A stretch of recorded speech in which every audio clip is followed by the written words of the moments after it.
जय हिंद मेरे प्यारे साथियों। आज इस वीडियो में कवर करेंगे जीके जीएस का प्रैक्टिस सेट नंबर 3 और प्रैक्टिस सेट नंबर 1-2 पूरा क्लियर कर लिए हैं। अगर आप वो वीडियो नहीं देखे हैं तो डिस्क्रिप्शन बॉक्स में प्ले लिस्ट का लिंक दिया हुआ है। प्ले लिस्ट बना के उसमें दोनों वीडियो डाल दिया गया है, तो आप वहां से देख सकते हैं। और आज इस वीडियो में करेंगे टोटल 50 क्वेश्चन और 50 क्वेश्चन जो होगा ये वेरी वेरी इंपॉर्टेंट होगा। और इसमें आपको 1-2 क्वेश्चन आपको हिंदी व्याकरण से देखने को मिलेगा। तो आप लोग पूरे 50 क्वेश्चन आप देखिए और आपको कितना नंबर इसमें आता है लास्ट में कमेंट बॉक्स में ज़रूर बताइएगा कि आपको 50 में कितना आता है। और चलिए स्टार्ट करते हैं। और स्टार्ट करने से पहले मैं फिर आप लोगों को बता दूं कि आप लोग चैनल को सब्सक्राइब नहीं किए हैं तो कर लीजिए। आपको डेली आपको इस पर प्रैक्टिस सेट देखने को मिलेगा और आपको इसके साथ हिंदी का भी मिलेगा। और हिंदी का स्टार्ट कर दिए हैं जो कि मतलब प्रैक्टिस सेट नंबर 1 डाल दिए हैं। और आपको मैथ का भी मिलेगा और रीजनिंग का भी मिलेगा और क्लरिकल एप्टीट्यूड का भी आपको वीडियो देखने को इस पर मिलेगा। तो इसलिए आप लोग चैनल को सब्सक्राइब करके रख लीजिए और साथ में बेल बटन प्रेस करके ऑल का भी प्रेस कर दीजिए ताकि आपको नोटिफिकेशन मिलता रहे जब भी मैं वीडियो डालूंगा। तो ठीक है, चलिए देखते हैं पहला क्वेश्चन। पहला नंबर क्वेश्चन में दिया हुआ है कि भारत में राष्ट्रीय आय की गणना किस विधि का प्रयोग किया जाता है। तो यह जो भारत में राष्ट्रीय आय की गणना किया जाता है इसमें किस विधि का प्रयोग किया जाता है। तो ऑप्शन नंबर ए में दिया हुआ है कि उत्पत्ति गणना विधि, बी में दिया हुआ है आय विधि, सी में दिया है ए और बी दोनों, और डी में दिया हुआ है कि इनमें से कोई नहीं। तो इसका right answer option number C हो जाएगा, ए और बी दोनों, यानी कि उत्पत्ति गणना विधि और आय विधि दोनों से किया जाता है। तो इसका राइट आंसर हो जाएगा ऑप्शन नंबर सी। ठीक है, अगला क्वेश्चन देखते हैं, क्वेश्चन नंबर 2। क्वेश्चन नंबर 2 में दिया हुआ है कि पारिस्थितिकी तंत्र में ऊर्जा का प्रमुख स्रोत क्या है। तो इसमें ऊर्जा का प्रमुख स्रोत क्या है, आपको अगर ये इसका आंसर पता है तो कमेंट बॉक्स में ज़रूर बताइएगा। इसका ऑप्शन नंबर ए में दिया हुआ है कि भूताप, बी में दिया है सूर्य, और सी में दिया है ग्रीन हाउस गैस, और डी में दिया है चंद्रमा। तो इसका राइट आंसर होगा ऑप्शन नंबर बी, इसका राइट आंसर हो जाएगा, यानी कि पारिस्थितिक तंत्र में ऊर्जा का प्रमुख स्रोत है सूर्य। अगला क्वेश्चन देखते हैं, क्वेश्चन नंबर 3 है, हाल ही में अन्नामलाई टाइगर रिजर्व ने कहाँ जंबो ट्रेल्स लॉन्च किया है। तो यह लॉन्च किया है ऑप्शन नंबर बी में दिया है कोयम्बटूर, यहीं लॉन्च किया है। तो इसका right answer option number B चला जाएगा। ठीक है, अगला क्वेश्चन है क्वेश्चन नंबर 4। भारत में हरित क्रांति किस मामले में सर्वाधिक सफल रही है। तो यह सफल रही है, तो यह गेहूं और चावल में सर्वाधिक सफल रही है। तो ऑप्शन नंबर सी इसका सही हो जाएगा। सी में दिया हुआ है कि गेहूं और चावल। अगला क्वेश्चन है क्वेश्चन नंबर 5 है कि पारिस्थितिक तंत्र में ऊर्जा का ह्रास किससे होता है। तो यह जो ऊर्जा का ह्रास होता है पारिस्थितिकी तंत्र में, तो यह होता है रूपांतरण से होता है। तो इसका right answer option number C हो जाएगा, रूपांतरण से। क्वेश्चन नंबर 6 है, 6 में दिया है कि स्वराज पार्टी का गठन किया गया था। तो यह जो स्वराज पार्टी का गठन किसके द्वारा किया गया था। तो यह किया गया था सी.आर. दास तथा पंडित मोतीलाल नेहरू के द्वारा किया गया था। इसका right answer option number C हो जाएगा। अगला क्वेश्चन है क्वेश्चन नंबर 7 है, निम्नलिखित में से कौन कभी भी भारतीय राष्ट्रीय कांग्रेस का अध्यक्ष नहीं बना है। तो ये 4 ऑप्शन दिया है कि इनमें से कौन कभी भी भारतीय राष्ट्रीय कांग्रेस का अध्यक्ष नहीं बना है। तो ऑप्शन नंबर ए में दिया है कि बीजी तिलक, ये कभी भी भारतीय राष्ट्रीय कांग्रेस का अध्यक्ष नहीं बना है, इसलिए इसका आंसर हो जाएगा ऑप्शन नंबर ए। जबकि ये बदरुद्दीन तैयबजी ये भी बने हैं, जी.के. गोखले ये भी बने हैं, और सुभाष चंद्र बोस ये भी बने हैं। क्वेश्चन नंबर 8 है, 8 में है कि डॉक्टर अम्बेडकर एवं गांधी जी के मध्य हुए एक समझौते को कहा जाता है। तो यह जो डॉक्टर अम्बेडकर और गांधी जी के मध्य जो एक समझौता हुआ उसको क्या कहा जाता है। तो उसको कहा जाता है पूना समझौता, इसी को पूना पैक्ट भी कहा जाता है। इसका राइट आंसर हो जाएगा ऑप्शन नंबर सी। अगला है क्वेश्चन नंबर 9 है कि वन अनुसंधान संस्थान कहाँ स्थित है। तो यह जो वन अनुसंधान संस्थान है यह देहरादून में स्थित है। इसका राइट आंसर हो जाए ऑप्शन नंबर सी, देहरादून। दोस्तों मैं आप लोगों को बता दूं कि इसमें जो सीआरपीएफ और सीआईएसएफ हेड कांस्टेबल मिनिस्ट्रियल में जो आपको जीके जैसे क्वेश्चन देखने को मिलेगा ये बेसिक मिलेगा, आप 100% आप कर पाएंगे। ऐसा क्वेश्चन मिलेगा अगर थोड़ा भी आपने तैयारी कर लिया। अगर आप डेली प्रैक्टिस सेट आप लगाते हैं देखते हैं तो आपको 100% आपको सभी क्वेश्चन आपको उससे हो जाएगा। तो और आपको अच्छा इससे मार्क्स बढ़ेगा। ये आप प्रैक्टिस सेट देखते हैं तो आपको अच्छा इंक्रीज होगा। चलिए अगला देखते हैं क्वेश्चन नंबर 10 देखते हैं। क्वेश्चन नंबर 10 में दिया है भारत में किस राज्य में सर्वाधिक कोयले के भंडार है। तो यह जो भारत में है जो सर्वाधिक कोयले का भंडार किस राज्य में है। तो यह झारखंड राज्य है, यहाँ कोयले का भंडार ही भंडार है, यानी कि सबसे ज़्यादा भंडार झारखंड में है। ठीक है, इसका आंसर ऑप्शन नंबर डी हो जाएगा, झारखंड। ये पहले बिहार में था और बिहार से ये अलग हो गया। ठीक है, अगला क्वेश्चन है क्वेश्चन नंबर 11 है कि किस महाद्वीप में जनसंख्या जनसंख्या घनत्व सर्वाधिक है। तो यह जो जनसंख्या है पॉपुलेशन ये किस महाद्वीप में सबसे ज़्यादा है, तो यह जो एशिया महाद्वीप है यहाँ सबसे ज़्यादा है। ठीक है, अगला क्वेश्चन है क्वेश्चन नंबर 12 है कि विश्व की सबसे चौड़ी जल संधि निम्नलिखित में से कौन सी है। तो यह जो वर्ल्ड की जो सबसे चौड़ी जल संधि है तो यह जो है डेविस जल संधि ये सबसे चौड़ी जल संधि है विश्व की। इसका राइट आंसर ऑप्शन नंबर ए चला जाएगा। ठीक है, क्वेश्चन नंबर 13 है कि घनवान का विलोम शब्द है। यह जो घनवान है इसका विलोम शब्द क्या है, तो यह जो अंकिंचन है यह घनवान का विलोम शब्द है। इसका राइट आंसर हो जाएगा ऑप्शन नंबर ए। क्वेश्चन नंबर 14 देखते हैं। 14 में दिया हुआ है कि वह कौन सा महाद्वीप है जहाँ एक भी ज्वालामुखी नहीं है। तो ये है आपको ऑस्ट्रेलिया महाद्वीप है, इसमें एक भी ज्वालामुखी नहीं है। तो इसका राइट आंसर होगा ऑप्शन नंबर ए हो जाएगा। दोस्तों मैं बता दूं कि ये वेरी इंपॉर्टेंट क्वेश्चन है जो आपको एग्जाम पॉइंट व्यू से बहुत ही इंपॉर्टेंट है। चलिए अगला क्वेश्चन देखते हैं। क्वेश्चन नंबर 15 दिया हुआ है कि तानसेन का मूल नाम क्या था। तो यह जो तानसेन था इसका मूल नाम था रामतनु पांडे। ठीक है, इसका राइट आंसर होगा option number B Ramtanu Pandey हो जाएगा। अगला क्वेश्चन देखते हैं। क्वेश्चन नंबर 16 है। 16 में दिया हुआ है कि मुख दर्शन में कौन सा समास है। तो यह जो मुख दर्शन इसमें कौन सा समास है, ऑप्शन नंबर ए में दिया है द्विगुणी समास, ऑप्शन नंबर बी में दिया हुआ है कि आपको तत्पुरुष समास, सी में दिया हुआ है द्वंद्व समास और डी में दिया है बहुव्रीहि समास। तो यह जो मुख दर्शन है इसमें तत्पुरुष समास है। इसका right answer option number B हो जाएगा तत्पुरुष समास। चलिए अगला क्वेश्चन है। क्वेश्चन नंबर 17 है कि किस शास्त्रीय नृत्य में मुखौटे का प्रयोग किया गया है। तो यह जो मुखौटा है इसका प्रयोग किस शास्त्रीय में किया गया है, तो यह जो कथकली है इसमें किया गया है। ठीक है, इसका राइट आंसर हो जाएगा ऑप्शन नंबर बी कथकली। ठीक है, अगला क्वेश्चन है। क्वेश्चन नंबर 18 है कि वनस्पति शास्त्र का जनक कौन है। तो यह जो वनस्पति शास्त्र का जनक है तो यह थियोफ्रेटस को कहा जाता है। इसका राइट आंसर होगा option number A Theophrastus. Question number 19 है। 19 में है कि भारत में राज्य पुनर्गठन आयोग की संतुष्टि के आधार पर राज्यों का पुनर्गठन किस वर्ष किया गया। तो यह जो 1956 है इसी वर्ष किया गया। इसका राइट आंसर होगा option number C 1956। Question number 20 है। 20 में दिया हुआ है कि भारतीय संविधान में प्रारंभ में कितने अनुच्छेद थे। तो जब भारतीय संविधान शुरू हुआ तो उसमें आपको प्रारंभ यानी कि था उसमें 395 अनुच्छेद था। तो इसका राइट आंसर होगा option number C 395। Question number 21 है। 21 में दिया हुआ है कि भारतीय संविधान के किस अनुच्छेद में भाषण एवं अभिव्यक्ति की स्वतंत्रता के मूल अधिकार का प्रावधान है। तो ये है आपको अनुच्छेद 19 में है जो भाषण एवं अभिव्यक्ति की स्वतंत्रता के मूल अधिकार प्रावधान है। ऑप्शन नंबर बी इसका राइट आंसर हो जाएगा यानी कि अनुच्छेद 19 हो जाएगा। ठीक है, अगला क्वेश्चन देखते हैं। क्वेश्चन नंबर 22 में दिया हुआ है कि भारतीय संविधान में किस संशोधन के द्वारा नागरिकों के मौलिक कर्तव्यों को सम्मिलित किया गया है।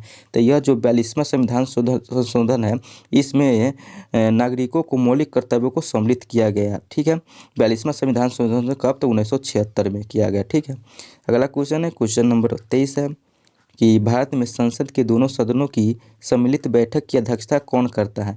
तो यह जो लोकसभा अध्यक्ष है यह संसद में दोनों सदनों की सम्मिलित बैठक की अध्यक्षता करता है लोकसभा अध्यक्ष। इसका राइट आंसर हो जाएगा option number C. Question number 24 है। राष्ट्रीय एकता परिषद की अध्यक्षता किसके द्वारा की जाती है। तो यह जो राष्ट्रीय एकता परिषद की अध्यक्षता है यह प्रधानमंत्री यानी कि प्राइम मिनिस्टर के द्वारा की जाती है। इसका राइट आंसर होगा option number B prime minister यानी प्रधानमंत्री। क्वेश्चन नंबर 25 में दिया है क्या अल-बेरूनी द्वारा रचित पुस्तक किताब उल हिंद या तारीख उल हिंद में किन विषयों की समीक्षा की गई है। तो यह की गई है आपको ऑप्शन नंबर ए में दिया है कि खगोल विज्ञान दर्शन का, बी में दिया है भारतीय गणित का, सी में दिया है भारतीय इतिहास भूगोल का, डी में दिया है इनमें से सभी। तो ये किया गया इनमें से सभी में किया गया है यानी कि खगोल विज्ञान दर्शन, भारतीय गणित और भारतीय इतिहास भूगोल में ये अल-बेरूनी द्वारा रचित पुस्तक है जिसका किताब उल हिंद या तारीख उल हिंद में विषयों की समीक्षा की गई। तो इसका राइट आंसर होगा ऑप्शन नंबर डी। अगला क्वेश्चन है। क्वेश्चन नंबर 26 है। सुप्रीम कोर्ट के मुख्य न्यायाधीश के रूप में कार्य करने के लिए व्यक्ति को उच्च न्यायालय में कम से कम कितने वर्ष तक कार्य करना चाहिए। तो कम से कम 10 वर्ष तक कार्य करना चाहिए। इसका राइट आंसर होगा ऑप्शन नंबर ए 10 वर्ष तक। अगला क्वेश्चन है। क्वेश्चन नंबर 27 है। हरे पौधे सूर्य प्रकाश को किस में बदलते हैं। तो यह जो हरा पौधा है जो सूर्य के प्रकाश को यह रासायनिक ऊर्जा में परिवर्तन करता है। इसका राइट आंसर होगा ऑप्शन नंबर बी रासायनिक ऊर्जा। क्वेश्चन नंबर 28 है। 28 में दिया हुआ है कि ऋग्वेद का कौन सा मंडल पूर्णतः है सोम देवता को समर्पित करता है। तो यह जो ऋग्वेद का कौन सा मंडल पूर्णतः सोम देवता को समर्पित करता है? तो यह जो 9वां मंडल है इसमें सोम देवता को समर्पित करता है। इसका राइट आंसर होगा ऑप्शन नंबर सी, 9वां मंडल। क्वेश्चन नंबर 29 है कि पादपों में शाकाहारी जीवों में कितनी ऊर्जा पहुंचती है? तो जो यह पहुंचती है यह 10% पहुंचती है। इसका राइट आंसर होगा ऑप्शन नंबर ए, 10%। ठीक है, अगला क्वेश्चन देखते हैं। क्वेश्चन नंबर 30 में दिया हुआ है कि दक्षिण अफ्रीकी यात्री इब्न बतूता किसके शासनकाल में भारत आया था? तो यह जो इब्न बतूता था यह दक्षिण अफ्रीकी यात्री था। तो यह भारत किसके शासनकाल में आया था? तो यह जो आया था मोहम्मद बिन तुगलक के शासनकाल में आया था। इसका राइट आंसर हो जाएगा ऑप्शन नंबर डी, मोहम्मद बिन तुगलक। क्वेश्चन नंबर 31 है, बाल श्रम उन्मूलन योजना का संबंध किससे है? तो यह जो बाल श्रम उन्मूलन योजना है यह संबंध है खतरनाक उद्योग में लगे बाल श्रमिकों से। ठीक है, इसका right answer option number B चला जाएगा, खतरनाक उद्योग में लगे बाल श्रमिकों से। अगला क्वेश्चन है, क्वेश्चन नंबर 32 है कि सिद्ध 10 राजाओं का युद्ध दासराज युद्ध किस नदी के तट पर लड़ा गया है? तो यह लड़ा गया है परुशनी नदी पर लड़ा गया। इसका राइट आंसर होगा ऑप्शन नंबर डी, परुशनी। अगला क्वेश्चन है, क्वेश्चन नंबर 33 है, विश्व में निम्नलिखित नदियों में से कौन सी नदी अधिकतम औसत निर्वहन के लिए जानी जाती है? तो यह जो अमेजन नदी है यह जानी जाती है औसत निर्वहन के लिए जानी जाती है। इसका राइट आंसर होगा option number B. Question number 34 है, फूल का पर्यायवाची नहीं है। तो यह जो फूल है इसका पर्यायवाची कौन सा नहीं है? ए में दिया है सुमन, बी में कुसुम, सी में पुष्प है और डी में दिया है तनुजा। तो यह तनुजा जो है फूल का पर्यायवाची नहीं है। क्वेश्चन नंबर 34 है, 35 है, सॉरी 34 हो गया, 35 सिस्टेमा नेचुरी पुस्तक लिखी है। तो ये जो सिस्टेमा नेचुरी पुस्तक किसके द्वारा लिखी गई है? तो ये जो लिनियस है इन्हीं के द्वारा यह सिस्टेमा नेचुरी पुस्तक लिखा गया। तो इसका राइट आंसर होगा option number B, Linnaeus. Question number 36 है, 36 में दिया हुआ है कि पूर्ण आंतरिक परावर्तन होता है जब प्रकाश जाता है, किस में जाता है? ऑप्शन नंबर ए में दिया है कि सघन माध्यम से विरल माध्यम की ओर, बी में दिया है विरल माध्यम से सघन माध्यम की ओर, आपतन कोण क्रांति कोण से अधिक के साथ, सी में दिया है कि सघन माध्यम से विरल माध्यम की ओर, आपतन कोण क्रांति कोण के अधिक के साथ, और डी में दिया है कि विरल माध्यम से सघन माध्यम की ओर। तो इसका right answer option number C हो जाएगा, यानी कि सघन माध्यम से विरल माध्यम की ओर आपतन कोण क्रांति कोण से अधिक हो जाता है। ठीक है, पूर्णाधिक परावर्तन में। अगला क्वेश्चन है, क्वेश्चन नंबर 37 है कि जीव द्रव्य शब्द का प्रयोग सर्वप्रथम किसने किया था? तो यह जो जीव द्रव्य शब्द है इसका प्रयोग सर्वप्रथम पुरकिंजे ने किया था। इसका राइट आंसर होगा option number B, Purkinje. Question number 38 है, 38 में दिया हुआ है कि कामाख्या मंदिर किस आधुनिक राज्य में स्थित है? तो यह जो कामाख्या मंदिर है जो ये असम में स्थित है। इसका राइट आंसर होगा ऑप्शन नंबर डी हो जाएगा, असम। क्वेश्चन नंबर 39 है, हाल ही में किस अभिनेता को सर्वसम्पत्ति यानी सर्वसम्पत्ति से भारतीय सिनेमा के सर्वोच्च पुरस्कार 91वां दादा साहेब फाल्के अवार्ड मिला है? तो यह रजनीकांत को मिला है। इसका राइट आंसर होगा ऑप्शन नंबर डी, रजनीकांत। अगला क्वेश्चन है, क्वेश्चन नंबर 40 है कि विश्व में किसी देश की प्रथम महिला प्रधानमंत्री कौन है? तो यह जो विश्व में किसी देश की प्रथम महिला प्रधानमंत्री है तो यह एस भंडार नायके है। इसका राइट आंसर होगा ऑप्शन नंबर बी, एस भंडार नायके। अगला क्वेश्चन देखते हैं, क्वेश्चन नंबर 41। क्वेश्चन नंबर 41 में दिया हुआ है कि लाल हरी वर्णधाता होने का कारण क्या है? तो लाल हरी वर्णधाता होने का कारण क्या है? तो यह जो बी नंबर ऑप्शन में दिया है एक्स गुणसूत्रों की वंश गति। इसका राइट आंसर होगा ऑप्शन नंबर बी, एक्स गुणसूत्रों की वंश गति इसका लाल हरी वर्णधाता होने का कारण है। अगला क्वेश्चन देखते हैं, क्वेश्चन नंबर 42। 42 में दिया हुआ है कि भारत में मुद्रास्फीति की गणना किस सूचकांक के आधार पर की जाती है? तो यह जो मुद्रास्फीति की गणना है यह जो है थोक मूल्य सूचकांक पर की जाती है, जो कि ऑप्शन नंबर ए में दिया हुआ है। इसका राइट आंसर ऑप्शन नंबर ए चला जाएगा, थोक मूल्य सूचकांक। क्वेश्चन नंबर 43 है, एक्वारेजिया निम्नलिखित में से किसका मिश्रण है? यह जो एक्वारेजिया है यह मिश्रण है HCl तथा NHO3 का मिश्रण है। इसका राइट आंसर होगा ऑप्शन नंबर बी, HCl तथा NHO3 का मिश्रण एक्वारेजिया है। अगला क्वेश्चन देखते हैं, क्वेश्चन नंबर 44 है। क्वेश्चन नंबर 44 में दिया हुआ है कि नागासाकी पर अमेरिका द्वारा गिराए गए परमाणु बम में किसका प्रयोग किया गया था? तो यह प्रयोग किया गया था प्लूटोनियम का प्रयोग किया गया था। इसका राइट आंसर ऑप्शन नंबर ए चला जाएगा, प्लूटोनियम। क्वेश्चन नंबर 45 देखते हैं, 45 में दिया हुआ है कि रेगुलेटिंग एक्ट पारित किया गया। यह रेगुलेटिंग एक्ट पारित कब किया गया? यह 1773 में पारित किया गया। इसका राइट आंसर होगा ऑप्शन नंबर ए 1773। क्वेश्चन नंबर 46 देखते हैं। 46 में दिया हुआ है कि सिंधु सभ्यता में वृहत्तम स्नानगार पाया गया है, तो ये कहाँ पाया गया है? ऑप्शन नंबर ए में दिया है मोहनजोदड़ो में, बी में दिया है हड़प्पा में, सी लोथल में और डी कालीबंगा में। तो यह जो वृहत्तम स्नानगार पाया गया सिंधु सभ्यता में मोहनजोदड़ो में पाया गया। इसका राइट आंसर ऑप्शन नंबर ए चला जाएगा मोहनजोदड़ो। क्वेश्चन नंबर 47 देखते हैं। 47 में दिया हुआ है कि हिडनबर्ग रेखा किन देशों के मध्य स्थित है? तो यह जो हिडनबर्ग रेखा है यह जर्मनी और पोलैंड के बीच यह मध्य यह स्थित है। इसका right answer option number C चला जाएगा, जर्मनी और पोलैंड।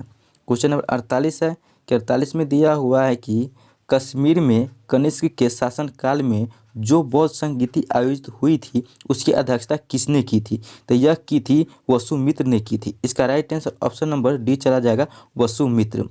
क्वेश्चन नंबर 49 है। 49 में दिया हुआ है कि त्रिपिटक धर्म ग्रंथ है, यानी कि त्रिपिटक धर्म ग्रंथ क्या है? तो यह जो बौद्धों का यह धर्म ग्रंथ है। इसका राइट आंसर हो जाएगा ऑप्शन नंबर बी, बौद्धों का।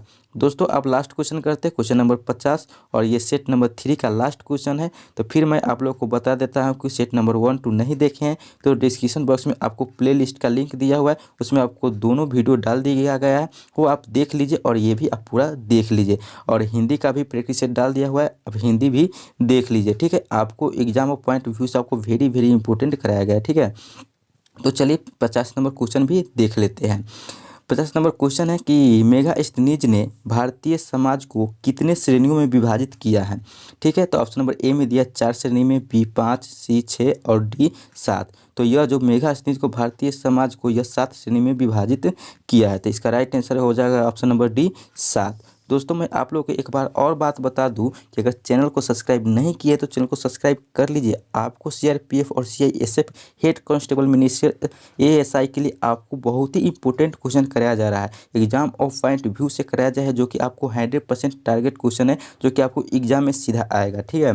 और आप लोग वीडियो को लाइक भी कर दीजिए और दोस्तों के साथ शेयर भी कर दीजिए, ठीक है। और बता दीजिए कि आप लोग की 50 में आपको कितना नंबर आया है। कम से कम इसमें आपको 40 से 42 नंबर जरूर आना चाहिए। ये आता है तो आपके लिए ठीक है, अगर नहीं आता है तो आपको मेहनत और करने की ज़रूरत है, जो कि आप लगातार वीडियो देखते रहिए, आपको इम्प्रूव हो जाएगा। आपको 50 में आपको 49-50 आपको आने लगे। आप 5 से 7 वीडियो देखिएगा मेरा, तो आपको ज़रूर इंक्रीज होते जाएगा। तो चलिए दोस्तों आप लोग बताइएगा कि आप कमेंट बॉक्स में कि ये सेशन आपको कैसा लगा और इससे कितना हेल्पफुल आपको मिल रहा है और तैयारी करने में कितना आपको सहायता हो रही है। तो आप लोग कमेंट में ज़रूर बताइएगा, अपनी राय और ज़रूर बताइएगा, और ये ज़रूर बताइएगा कि आपको 50 में कितना सही हुआ। चलिए मिलेंगे अगले वीडियो में अगले टॉपिक के साथ, अगले सेट के साथ। तब तक के लिए जय हिंद, जय भारत।